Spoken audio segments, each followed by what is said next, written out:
Continue along the path and around the side of a hill. A wooden hut is set into the slope, with an old woman sitting on the front step. A river seems to emerge from beneath her. As you get closer, you realize the water flows underneath her house, and the house itself is set on splayed struts like an insect, straddling the watercourse. A few paces from the front of the house, the water plunges over the edge of a sheer cliff and disappears. Greet the woman. Greetings, you call. The woman looks up at you and smiles. Come over here, won't you? She calls. I can barely see you.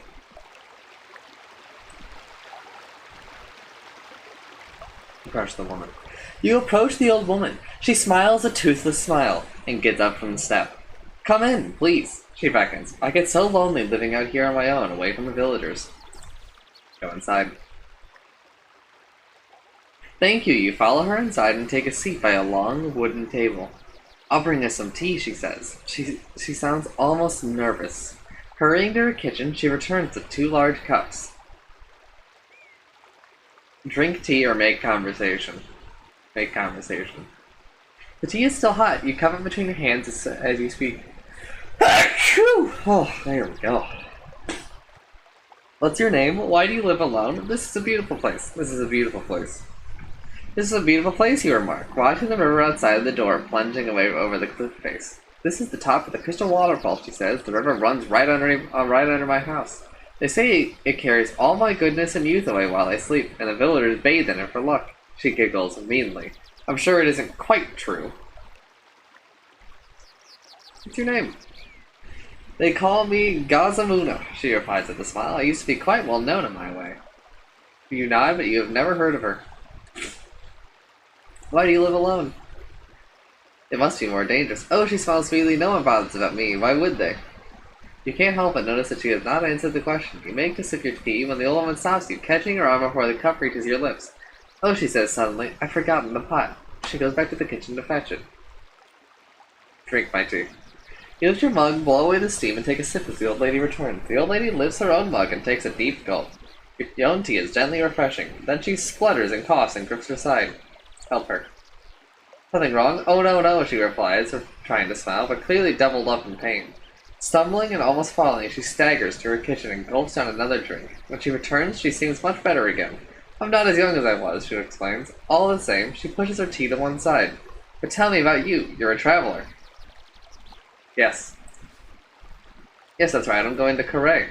She clasps her hands. How wonderful! Such a delightful city. Indeed, you answer. Tell me, on your journey you didn't happen across an old man, did you? Yes. How does any old man? This one was carrying a page from a spell book. Show her the page.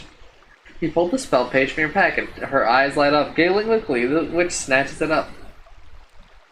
What is the spell? It's a spell of pest repulsion. You've no idea how useful it is around here. She shakes her head. 4 days ago I was visited by a traveler such as yourself, but when I was away making my tea, as I always do, he started leafing through my book and tore out a page. He must have been a wizard of power, because he vanished almost too fast for me to curse him. Will you uncurse him now? Well, she looks so uncomfortable. I rather think it might be too late. I aged into almost 130 years, you see. I wanted to slow him down, but instead I sped him up. And she giggles. She fusses with the page, repairing his fog with some gentle magic. You take the opportunity to leave.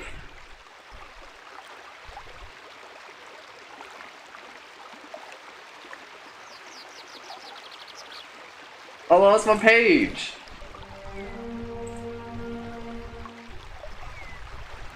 I gained nothing!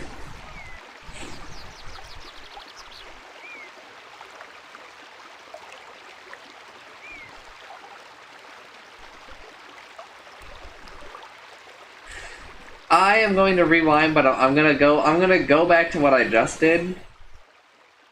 Oh, I gained a stamina, I guess. I'm gonna do what I just did, but I want to see what happens if you switch the cups. I've already switched the cups in the past.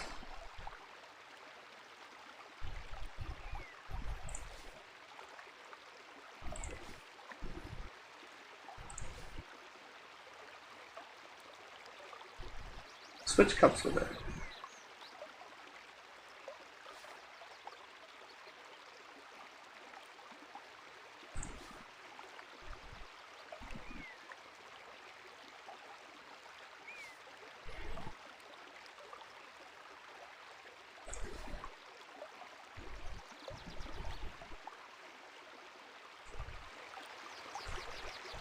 Alright, well. I guess it's just an interaction where you pretty much gain nothing and you're best off just trying to escape. Why don't you just like stay outside?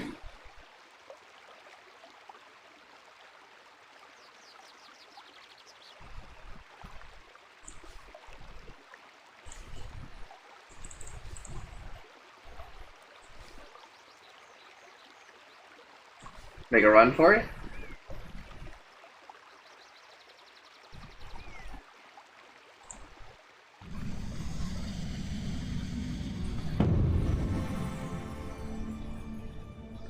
Damn, you can zap her ass.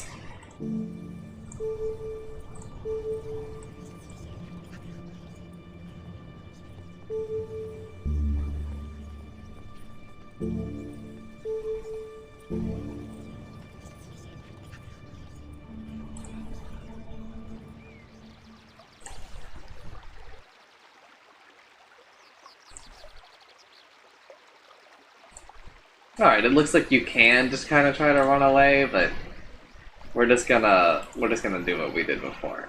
Go inside, make conversation. What's your name? Why do you live alone? This is a beautiful place. Drink my tea. Help her. Yes. Yes. Show her the page.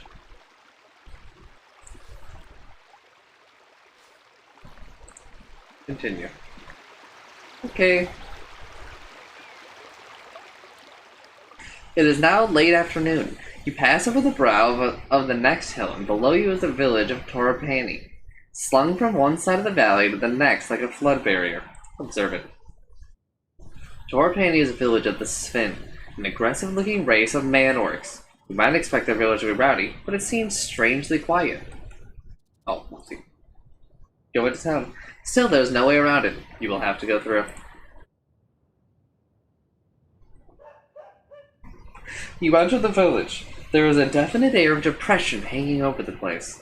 The Svins are going about their business, slowly and miserably, and pay you no heed.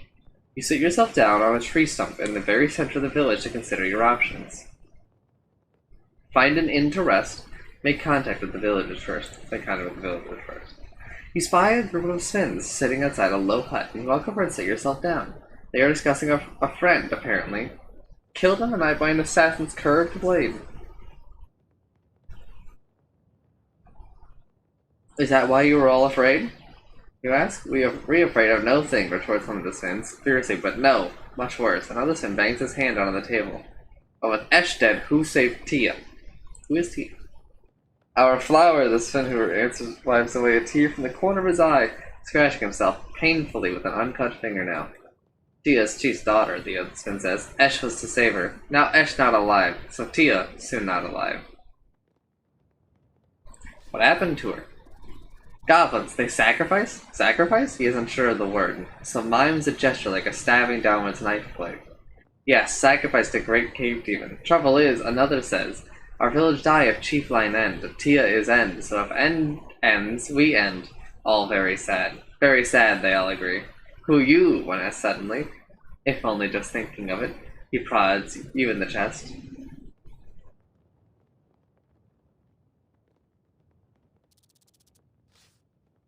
Traveler is likely, which is the biggest one's eye. Great traveler? I did my best. Best is good. Meke Tifa, he signaled to those who are looking to the chief, big hefty arms swinging for you. We take the chief. Before you can resist, they have you and are hauling you bodily onto their shoulders. Wait to see what happens. You hold your tongue and wait to see where they are taking you. You pass through the village. Several Svins watch from doorways and windows, their faces silent and somber. A few murmur blessings, or maybe curses, as you pass. Then you reach a low hut on the edge of the village. You are sit down, carefully.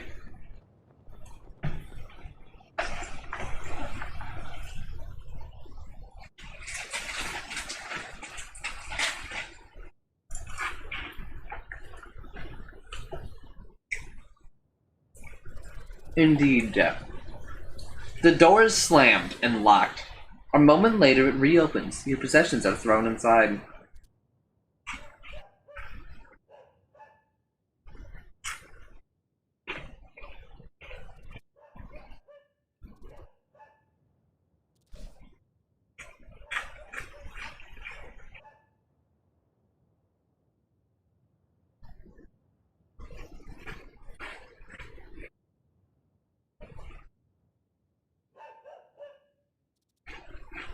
Maybe I should eat.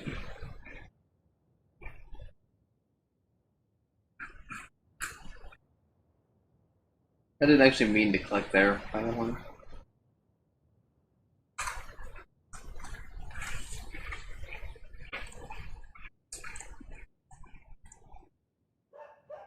I didn't realize right clicks count as inputs. So I don't consider it a rewind.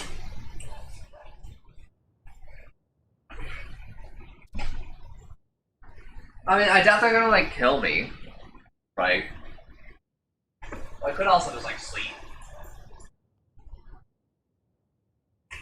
I think I'll sleep. Rations are precious.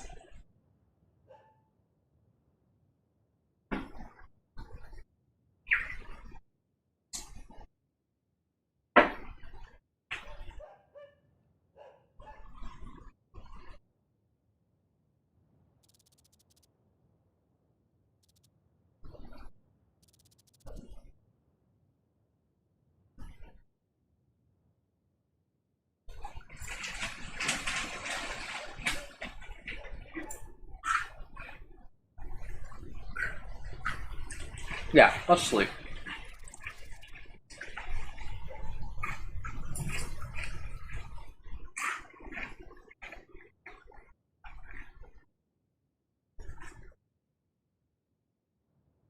A few more minutes pass with no more movement. Figuring they will probably now wait until daylight. You put your head down to sleep. The aching in your empty belly gnaws at you with glee. Your dreams are filled with grasping hands and long dark nails scratching at your flesh. And however much you toss and turn on the floor, you cannot quite get them out of your mind.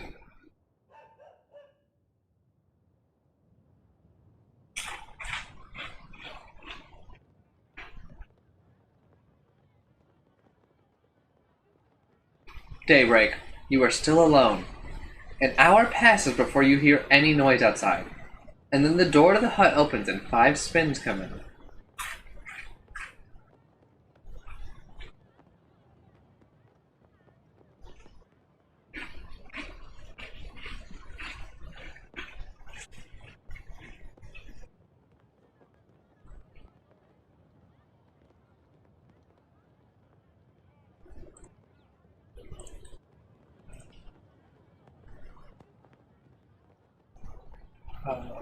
They drag you roughly out and across the street to another hut where an old man with gray hair sits.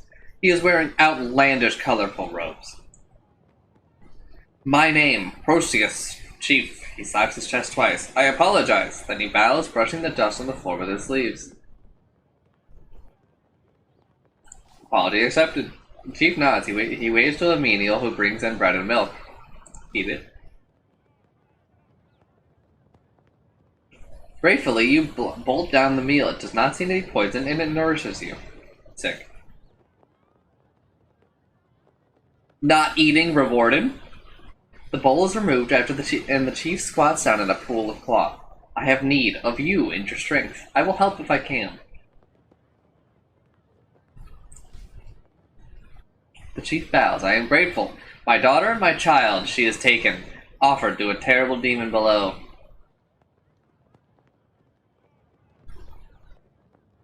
You want me to rescue her? The chief nods. Succeed, you may choose your reward. Fail, and he shrugs. I'll do it. Chief nods. I hope you will. He gestures to the other spins, who, still taking no chances, grab you by your arms and haul you to your feet. A crack in the ground. You are led along a short pathway through the forest to a crack in the ground. One spin has brought a rope and another a basket. They are preparing to lower you down into the pit of the earth itself. You will pay me richly for this. Sven nods. The chief replies, "We are poor, but we will try." Good. Watch the darkness, he declares as they start to lower you down. You hit the floor with a thud and peer into the darkness. Your eyes can make out nothing but a slight breeze suggests endless space in all directions. You are blind, helpless, trapped. Something collides to your feet from above. One of the fins shouts something down to you. Feel around on the ground. You crouch down and feel around your feet until your hand closes on the base of something. You pick it up. It is a dry wood torch. Something else falls from above and strikes you on the head. "Tinderbox," calls the voice. Feel around for the tinderbox. Rubbing the bruise in your hand, you reach out to find the tinderbox. Light the torch. You strike a light and the torch blazes into flame. Below. You can see now you are in a large cavern, wide and deep. At the far end, passageways disappeared at the left and right. Through an uneven rockfall at the far end of the cavern, you hear a murmur. Listen by the rocks. You clamber over the rocks at the edge of the cavern to investigate the sound. It is a whimpering coming from the other side of the pile of stones. The Sven girl, perhaps? She came in this way, but then the cave-in blocked off her path. You will have to find another way to reach her. Alright, chat.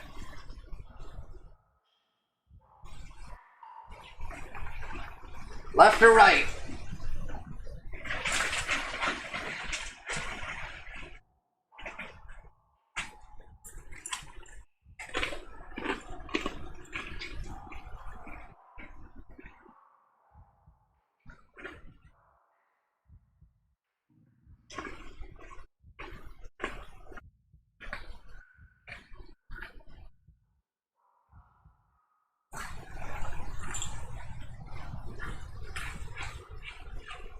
Left it is.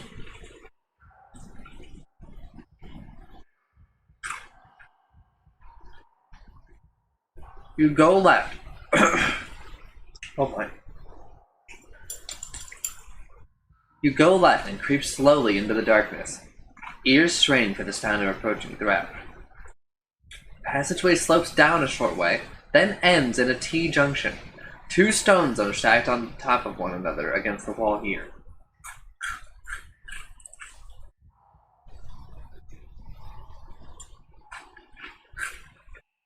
There's nothing special about the two stones except that they happen to be on top of one another. Turn back, go left, go right.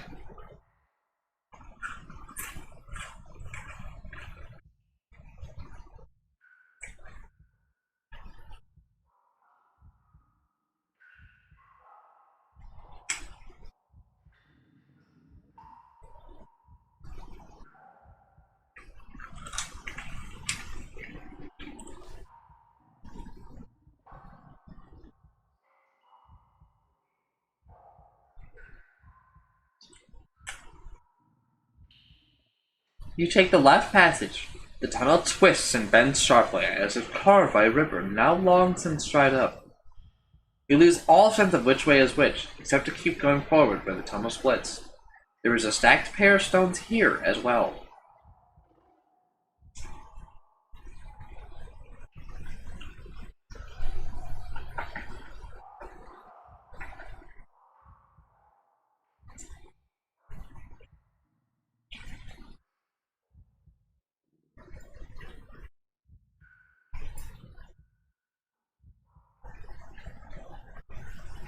Ow.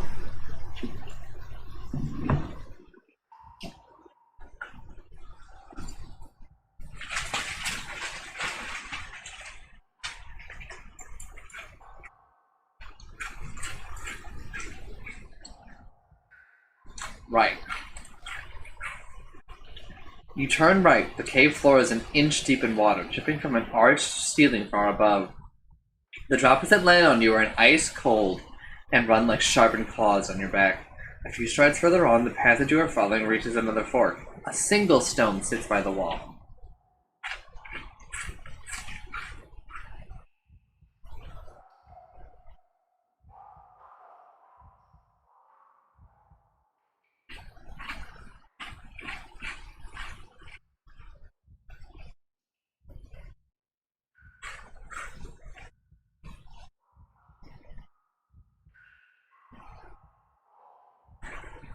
Turn back.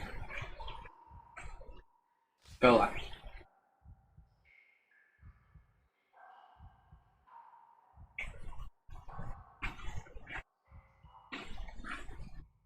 You slip through the opening in the left wall. This ground seems too deep. But the ground seems to dip, and its lowest point, a passageway appears on the right. 2 more stones are stacked against the wall. You push on. You hear the cave system widens. Pendulous stalactites hang from the ceiling as if about to fall and skewer you into place. You skirt between them, following a thin, safe path until the crack splits the wall on the left. Go left. After a few minutes walk up a shallow incline, you begin to hear something in the distance. A low rumbling.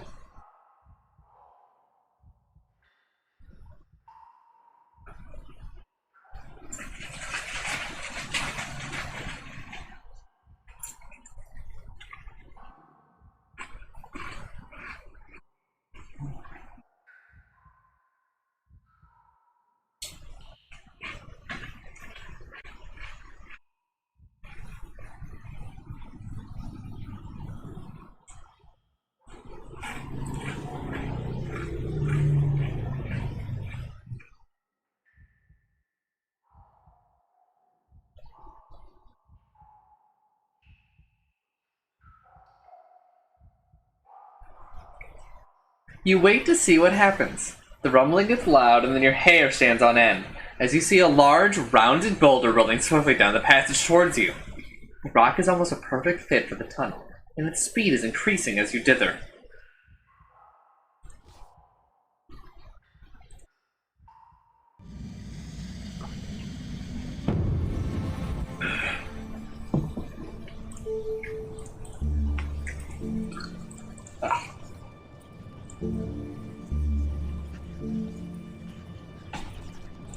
That wouldn't work.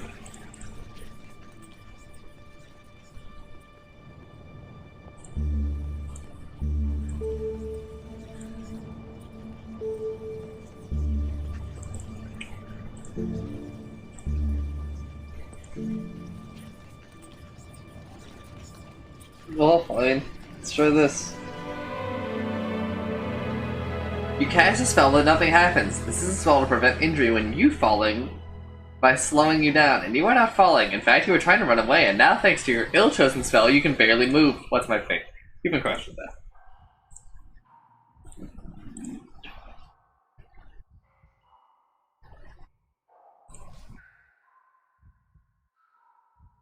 Alright, I'm gonna direct this, because I think I know what to do. Stay on the stones.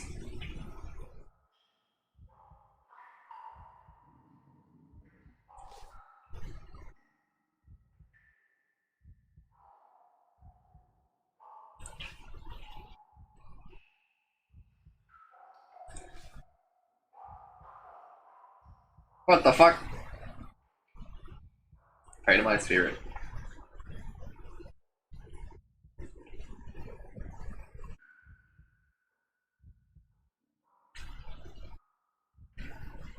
You raise a fast and fervent prayer to the ape, your spirit, and feel the peace of the wilderness enter you as the boulder slows and catches an invisible breaks it makes it slow. And not enough to stop it coming, but enough to give you a chance. With the final burst of speed, you race down the hallway and jump left, narrowly avoiding the boulder as it crashes loudly and violently into the wall, mere inches from where you were standing. You pick yourself up and dust yourself down. The passage rises up a gentle incline. At the top, a thick crystal seam glitters in the torchlight, and a passageway appears on your right. Look at the crystal, obviously.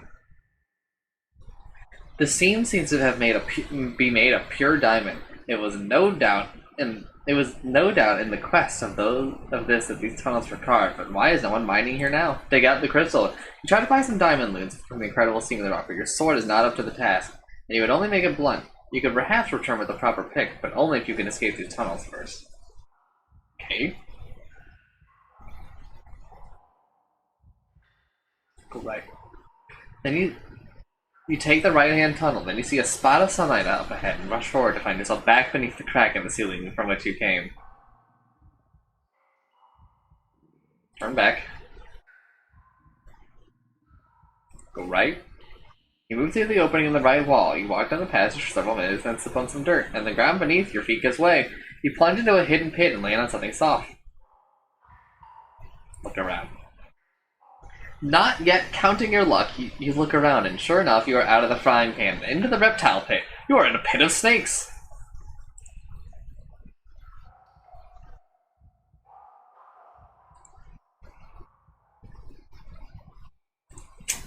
I'm going back. I don't want to use my spirit.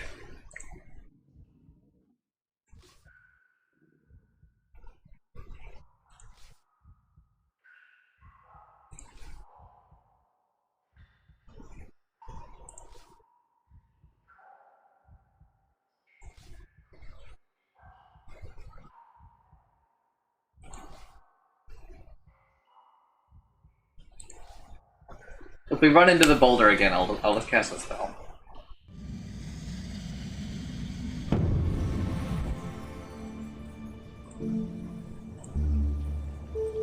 Law is 3? No, come on. Hop requires a pebble, which we have a couple of those.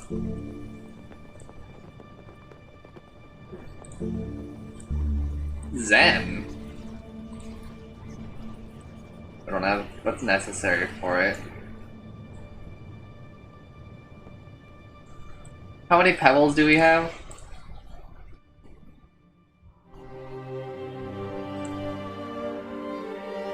We have 3 pebbles, huh? I think this is probably worth a pebble.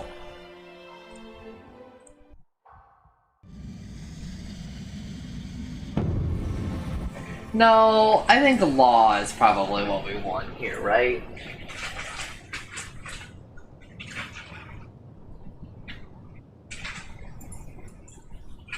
I think law is what we want.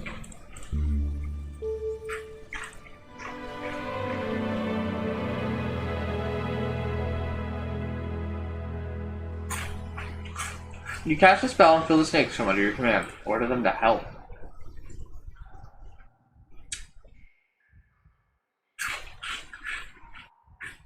You command the snakes to approach. They slither nearer and nearer, and then they begin to climb the walls, holding themselves erect until they form a living ladder that stretches up the passage above. I'm with them.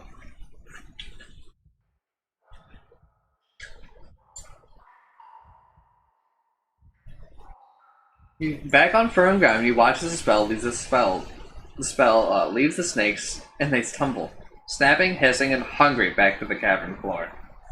You are soon back by the crystal scene. Where a side passage opens on the left. Go left. There, then you see a spot of sunlight up ahead. Rush for it. Okay, cool. Turn back.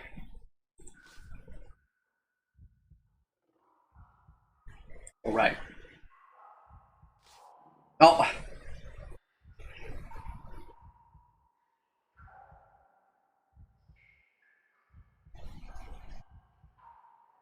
Turn back. Left.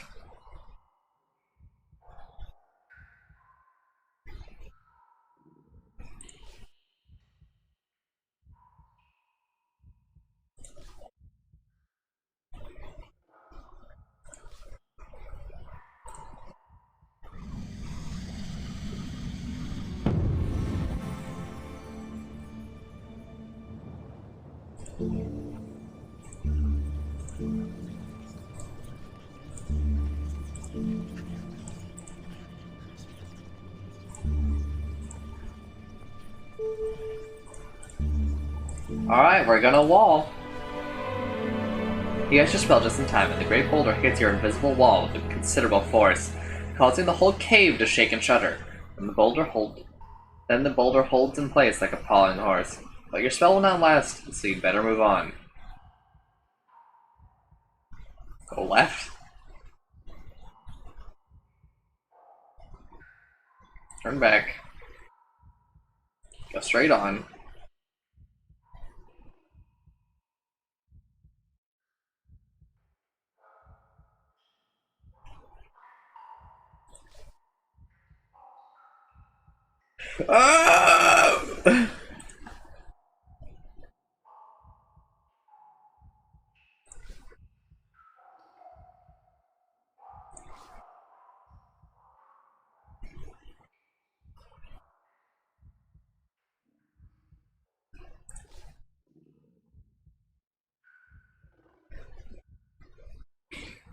I have gotten so thoroughly lost.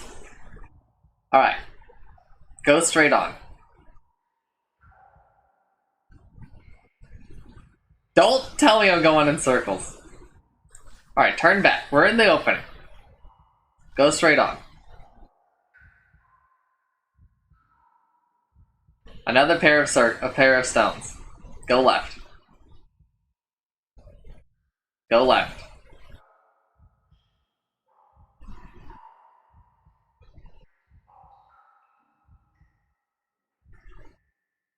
Go left. You take the left passage. The going is suddenly more difficult. You realize that the tunnel is climbing at quite a sharp gradient. Little stones rattle and roll away, downwards into the dark. At the highest point, the passage you are following splits left and right. As you enter, two stones roll away down the slope. You slip down the crack in the left wall. The cave walls crush in close, as though the rock is squeezing you to death. Your shoulders rub against the walls when you feel certain you can go no further. The path you are creeping through finishes at yet another fork. A pair of stones sit on top of each other by one wall. Go left. Follow the passageway when you hear an echo of whimpering coming up the corridor. Your torchlight falls across a frail shape. Hiding in the shadows is the young spin girl stacking stones into hundreds of little towers. Look for traps. You run the torchlight around the walls of the cavern. No switches or triggers that you can see. Your watches you with silent fear, and then the torchlight falls on a deep scratch on the rock. A claw mark. Suddenly there is a loud roaring from the mouth of this short cave. The walls begin to shake and crumble. The stone towers topple and scatter. To one side, a gap in the rubble begins to open, letting through a mean shaft of light. But before you can read it, the roaring sound is joined by a scream from the spin girl. You turn slowly and peer into the gloom back along the tunnel. Is there something moving? Something coming closer? Perhaps the roaring is the wind rushing through the tunnels. Something is coming. You hear the scrabbling sound of claws on rock, and the exit from the tunnel is blocked by a dark and looming shape. A manticore. Huge, terrible. Stands between you and the light and howls in bloody rage. Look at the creature. The manticore is a foul hybrid created by evil sorcerers of old and steeped in a bitter self-hatred. It has a lion's body and the tail of a scorpion, but its face is that of an old man, and its thoughts are cruel and resentful. As it sees you, it rears back, flapping two enormous wings on its back. Use magic, of course.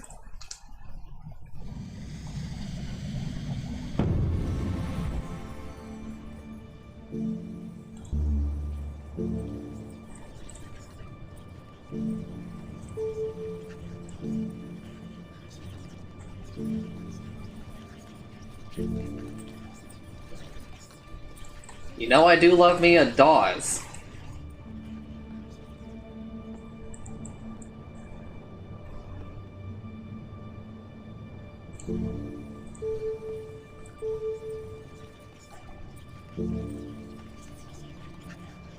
Let's try a nose. You cast the spell quickly. The creature makes half a turn, preparing to swing its stinging tail at you. But then it pauses and shakes its head, and the old man's face beneath its mane crumples into a frown. It is as though something had struck it square in the forehead. You have slowed it down. If you draw your sword now, you have an advantage, or you've gained yourself more time for further sorcery. Let's take a look at the spells and then...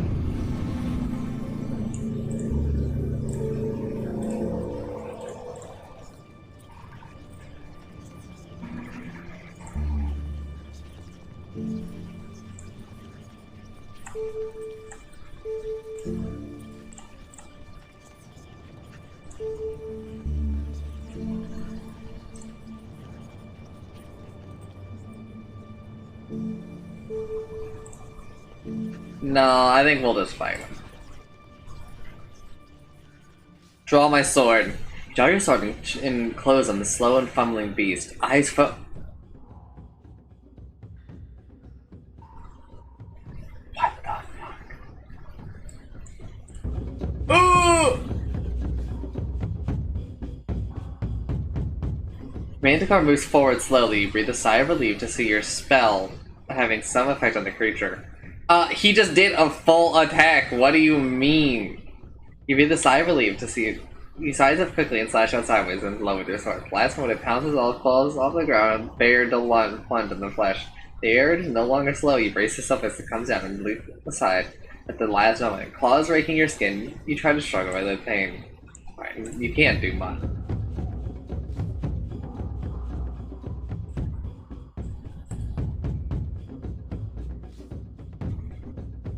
Oh my god. The Manticore moves quickly and strikes so fast with its scorpion sting that you barely see it move, and have only a single breath to react. You defend yourself as best you can. You keep the creature ready in your sights. The Manticore shifts away and opens its enormous jaws, which look so human but contain an impossible number of teeth, each one dripping with a mixture of saliva and blood. You test the creature. Sidestepping, you slash out at the Manticore, easily catching it a light blow. It curses you in an almost human tongue. The beast growls at you. The walls shiver with its fury. The Spin Girl edges nearer as if thinking of scratching the creature with her claws. It's scared. She whispers to you, "You might not believe me, but you scared it."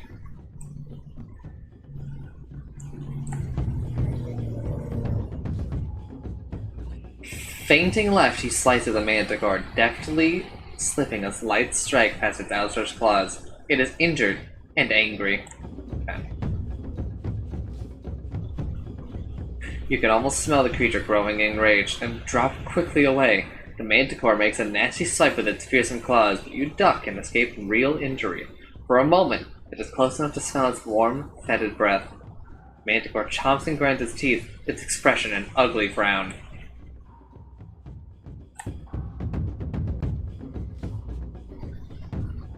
In the darkness of the cave, it is hard to read the monster's intentions, but you cannot wait forever. Standing firm, you swing a mighty stroke against the monster, easily catching the Manticore a passing cut. You sense the creature getting angry, move quickly into a crouch. The Manticore whips out of with its terrible sting, but you leap aside to safety. You are grasping for the breath. The creature's relentless assault, its sheer rage, is almost too much for you to take. The monster rears up onto its back legs and opens its wings to fill the room.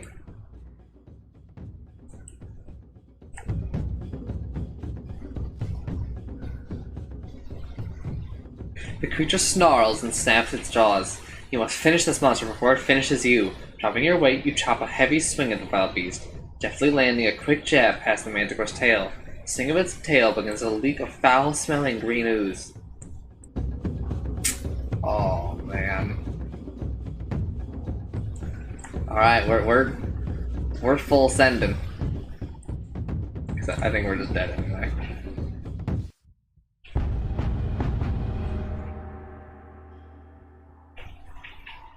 The creature whips out with its vicious tail. Your own attack is forgotten as you try to regain your balance. You stagger back, the back of the gigantic sting knocking you flying across the cave room.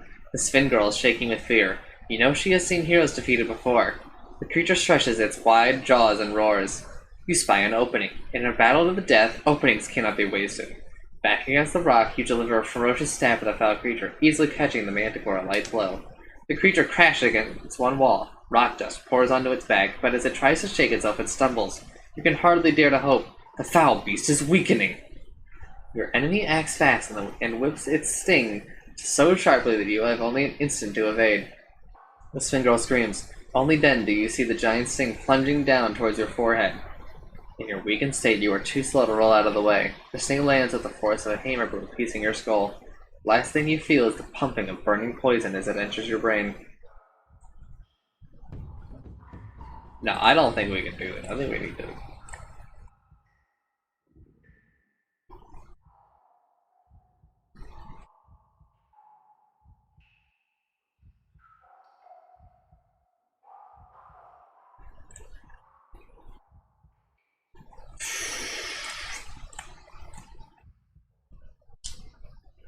We might have to pray.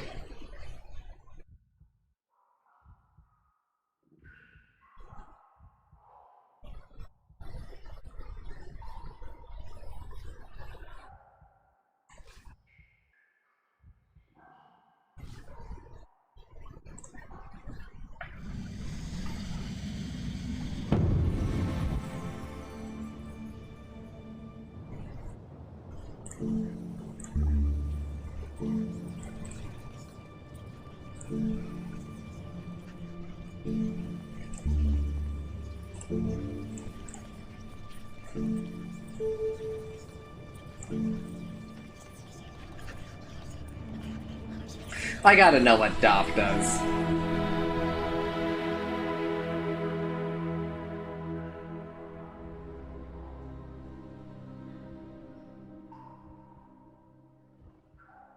You cast a spell on the rock wall behind the manticore, shifts and tumbles, opening a wider passage, through which you see the daylight from the crack in the ceiling above. One of the tumbling rocks hits the manticore's sting, which was swinging around in the air towards you. A lucky escape. Spell?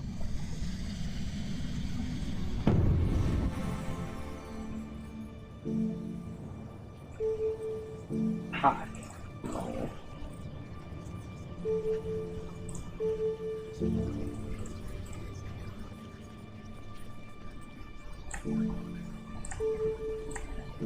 Sure. You cast a spell on creating a huge fireball that you fling at the beast. It makes the damp rock wall sizzle as it flies, or striking the creature in the side, it roars out in pain. The manticore roars, making the walls of the chamber shake. But listening closely, you can hear a note of fear in its too human voice. It is still a beast of ferocious strength, but you have weakened it. You'll have to make this next and final spell matter, or take it with your sword. Or take it to task with your sword.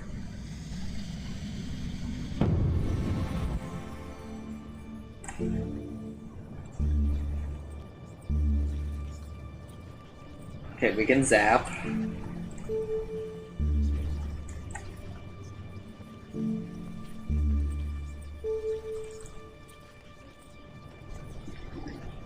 I don't think law is a good idea. 6?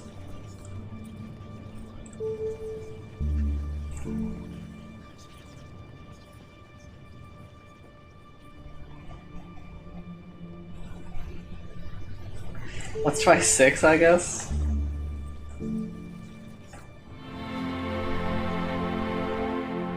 You cast a spell, and as you lower your hand, Spin Girl gasps. 3 identical figures have stepped out from behind you to the left, and 2 more to the right, each making the same magical gesture. The manticore opens its spittle-flecked jaws and howls at all 6 of you. Then it pauses and sniffs the air. Of course, your clones have no scent. However, you still have 6 times the attack power, and the monster will be forced to move slowly to ensure it hits its target. You draw your sword and close on the beast. Eyes focus on the terrible sting, but at least you have caused it some injury already.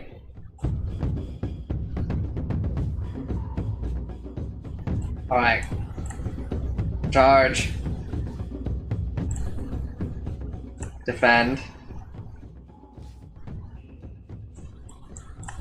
Charge.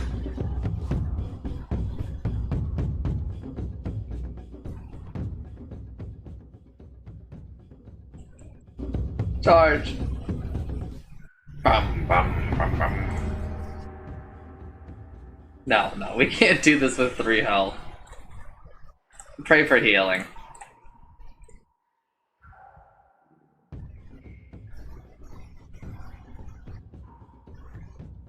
We can't do this. We can't. This is too fucking hard. We gotta go back.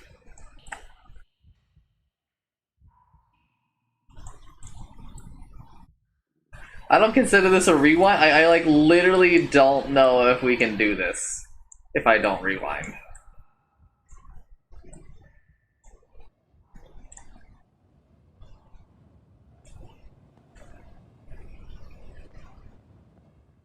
We'll pay me richly for this. Feel on the ground. The thing has so much stamina. Feel the ground for the tinderbox. Light the torch.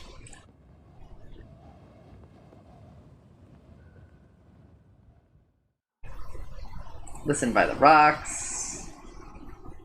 Go left. Same on the stones. Go left. Oh, I misclicked.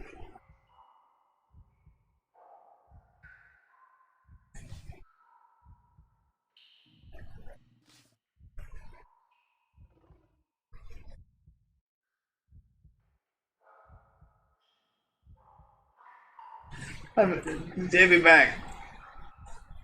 I got lost. Listen by the rocks. Go left. Examine the stones. Go left. Go left.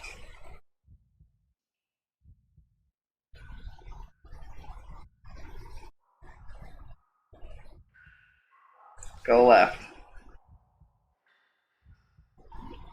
Go left. Okay, so that's how we get there. But hold up. Hold up, Wolf. We gotta find that motherfucking crystal. You know?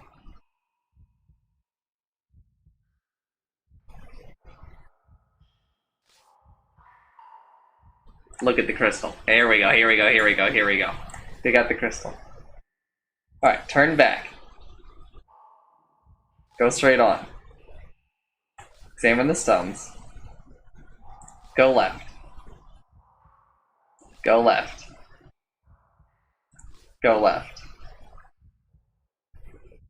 Go left. Look for traps. Continue. Alright, alright, alright. Something is coming.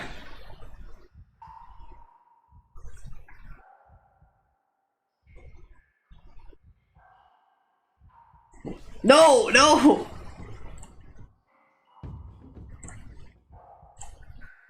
Look at the creature, you madman! I'll use my trick.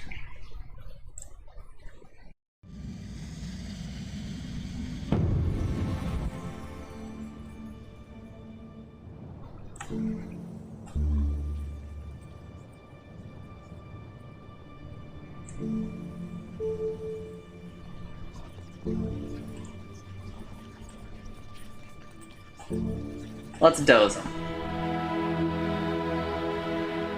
Cast a spell.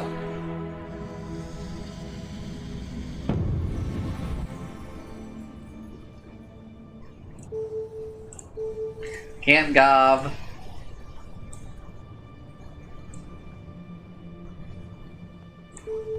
We can't mud. Yeah? No, we can't do this one either, right?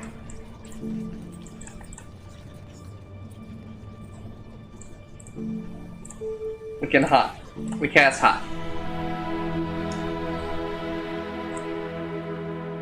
Cast our final spell.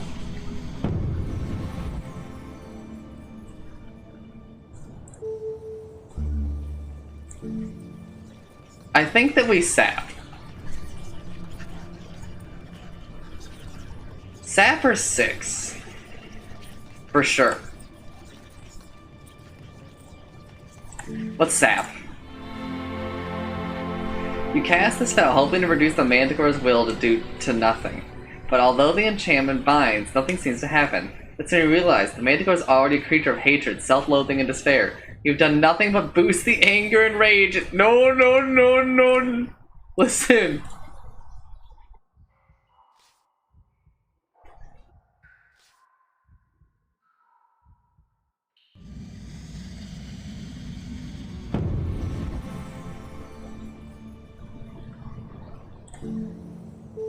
We doze. We doze.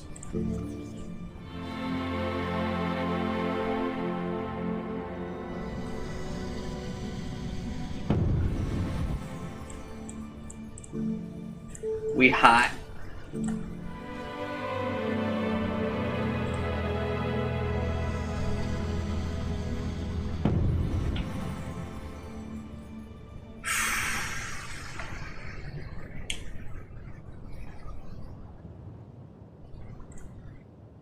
What's P? Oh, that's for Zap.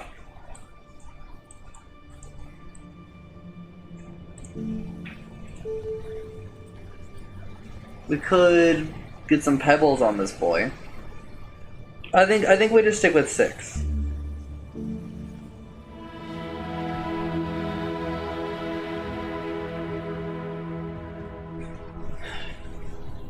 Alright, one more. Let me get a cookie.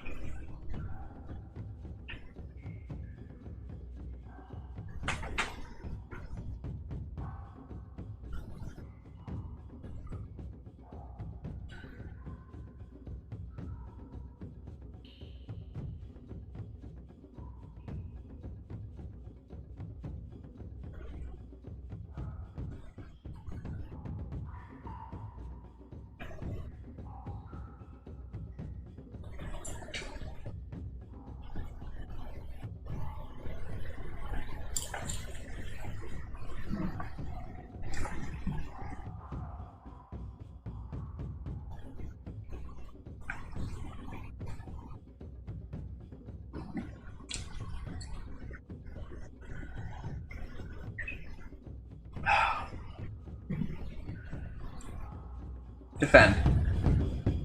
Nice.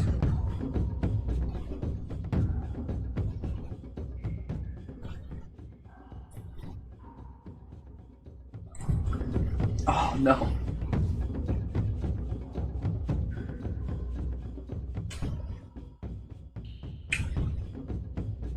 Nice.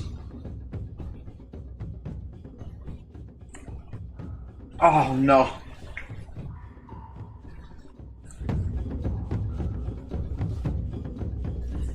I think it's one more defend. No. Okay, we gotta restart. We gotta restart.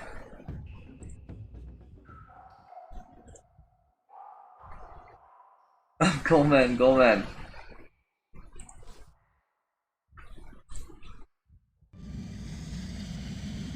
This fight is hard. I remember when I first did this, it took a hot minute. All right.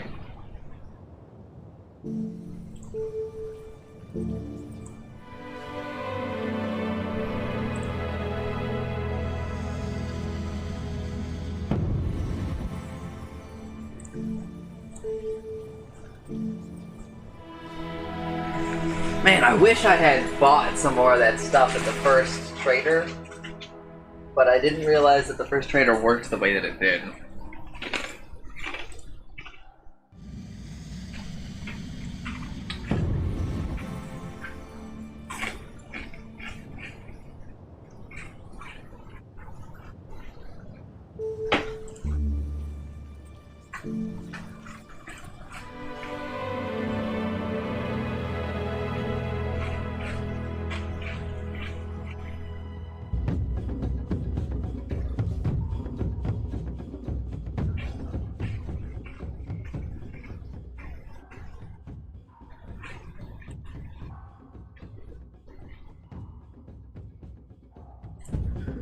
You bitch!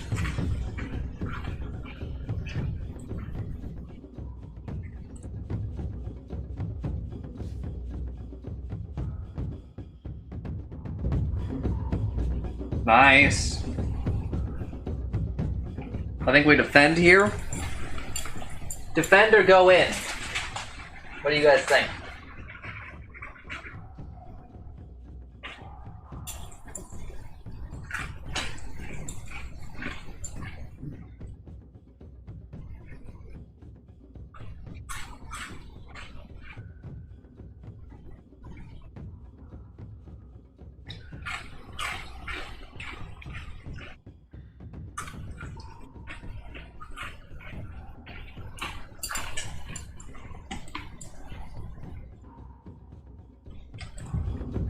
Oh, no.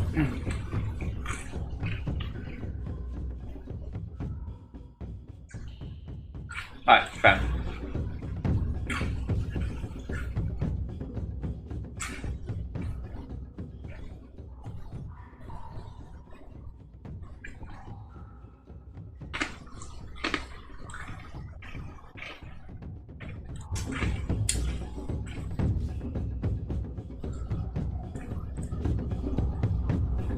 Alright, let's go.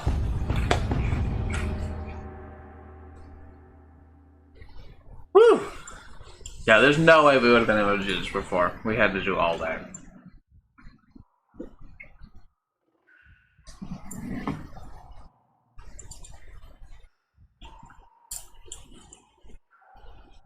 Standing firm, you and your clone swing a fearsome stroke against the monster. Your sword blade seems almost to be possessed. It finds its way past the Manticore's sweeping claws, through its thick hide, and down into its ancient, cruel heart.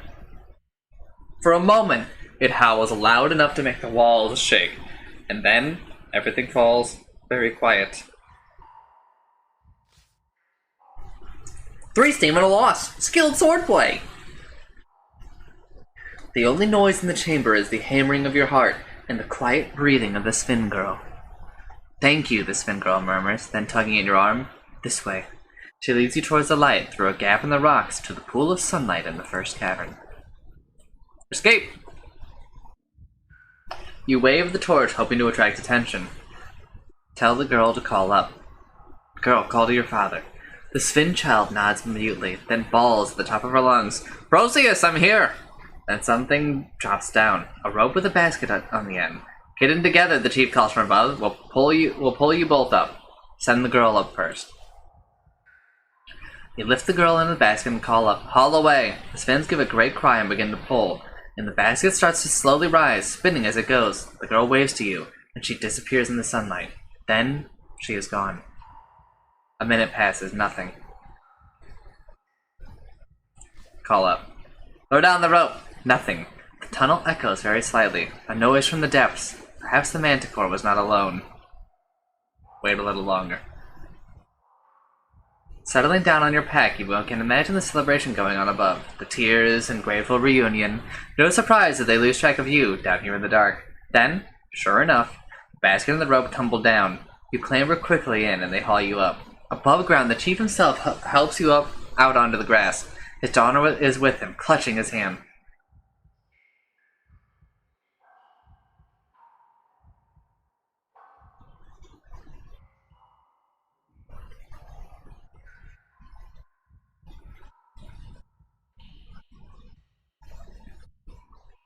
My daughter tells you fight bravely. Sorry, I was biting my nail.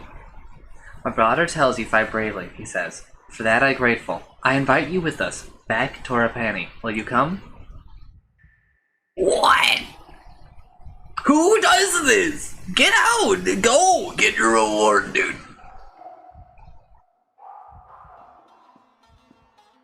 A little generosity cannot hurt you, you nod. I will come. As you enter the village, it erupts into celebration. 20s, damn it, let's go!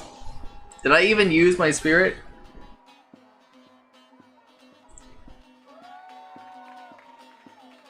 I don't remember if I did. I hope I didn't. You are given a place to stay and recuperate from your long journey.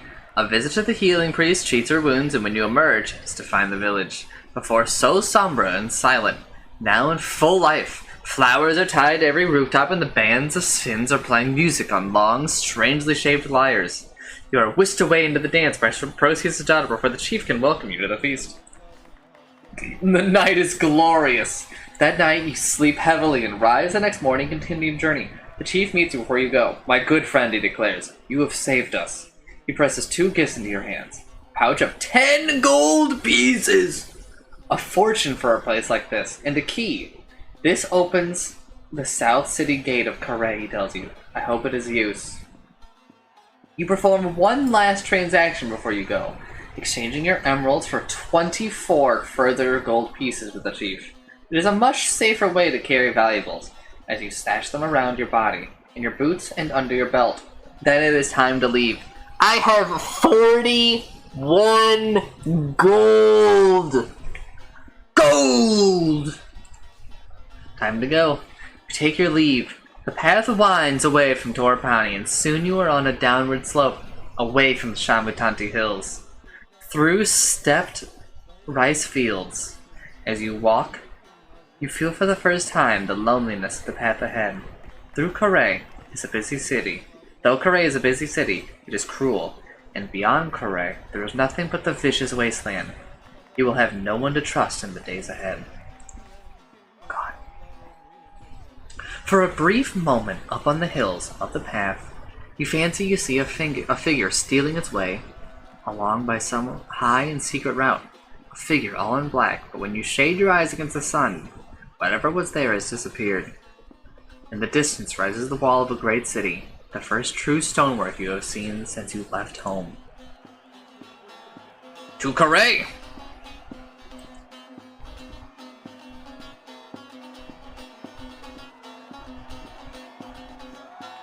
Your journey through the Shamutanti Hills is completed. Along the way, you have gained the friendship of Flanker, the assassin, and have been given the key to the gates of Karay. You have collected some magical artifacts, a small lump of beeswax, a cloth skullcap, 3 pebbles, a blimberry potion, and a bamboo pipe. You are still armed only with your original sword, and have 2 rations, and 41 gold pieces, and a spell. The adventures continues in Sorcery 2, Karay, City Port of Traps. Out now!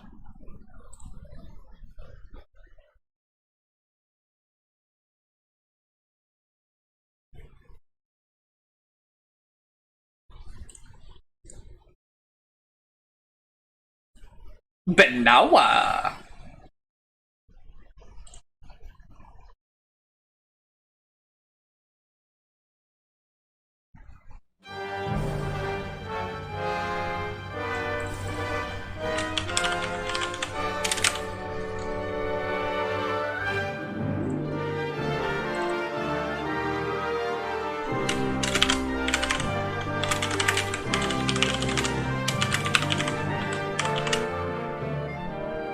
Alright, you know what that means, everybody? It means that we're actually in Sorcery 2 now. This is Sorcery 2. I don't actually know what the subtitle is. I think it's correct.